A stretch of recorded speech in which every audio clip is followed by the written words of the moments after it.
हम सब जानते हैं कि मरने के बाद कब्र का अजाब या कब्र का सुकून हक है, लेकिन एक सवाल जो अक्सर हमारे दिमाग में आता है मगर हम पूछने से डरते हैं, वो ये कि कब्र का मामला तो तब होगा ना जब कब्र होगी।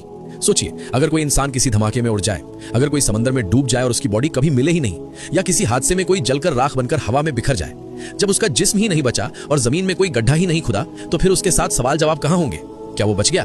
अगर आप भी यही सोचते हैं तो आप आलम बरज़ख के निजाम को नहीं समझे। आज एक ऐसी हकीकत सुनिए जो आपकी रूह को झंझोड़ देगी। सबसे पहले एक गलत फहमी दूर कर लीजिए।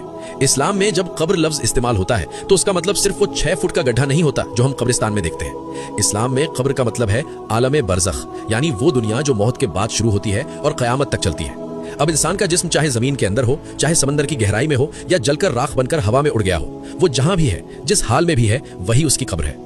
अल्लाह के निजाम के लिए बॉडी का साबुत होना जरूरी नहीं है। इसे एक आसान मिसाल से समझिए।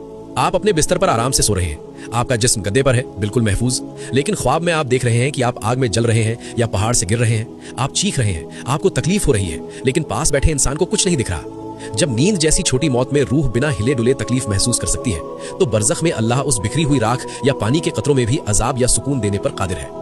अगर अब भी शक है तो हमारे प्यारे नबी सल्लल्लाहु अलैहि वसल्लम की बताई हुई ये हदीस सुनिए, जो सही बुखारी हदीस नंबर 3481 और सही मुस्लिम में मौजूद है। पुराने जमाने में एक शख्स था जिसने बहुत गुनाह किए थे। जब उसकी मौत का वक्त आया तो वो अल्लाह की पकड़ से इतना डर गया कि उसने अपने बेटों से कहा, जब मैं मर जाऊं तो मुझे जला देना, फिर मेरी हड्डियों को पीसना, और जब तेज आंधी चले तो मेरी राख को हवा और समंदर में बिखेर देना। खुदा की कसम, अगर अल्लाह ने मुझे पकड़ लिया तो बहुत अजाब देगा। बेटों ने वैसा ही किया, उसे जलाकर हवा में उड़ा दिया गया। न जिस्म बचा न कब्र। लेकिन फिर क्या हुआ? अल्लाह ने जमीन और समंदर को हुक्म दिया, जो कुछ तुम्हारे पास है जमा करो, और पलक झपकते ही वो शख्स अल्लाह के सामने खड़ा था। अल्लाह ने पूछा, तूने ऐसा क्यों किया? उसने कहा, या अल्लाह, तेरे डर खौफ की वजह से। तो अल्लाह ने उसे माफ फरमा दिया। इस हदीस से क्या पता चला? इससे यह साबित हुआ कि इंसान चाहे जल जाए, कट जाए या हवा में बिखर जाए, अल्लाह के लिए उसके जर्रे जर्रे को इकट्ठा करना और उसे बरज़ख का मामला चखाना कोई मुश्किल नहीं। हवा, पानी, आग सब अल्लाह की फौज है। जहां इंसान के जर्रे होंगे वहीं उसकी कब्र बन जाएगी। तो मेरे दोस्तों, ये सोचना छोड़ दीजिए कि अगर बॉडी नहीं मिली तो हिसाब नहीं होगा। अल्लाह का सिस्टम फिजिक्स का मोहताज नहीं है। अजाब और सुकून का ताल्लुक रूह से होता है, और रूह अल्लाह की गिरफ्त में होती है, चाहे जिस्म कहीं भी हो।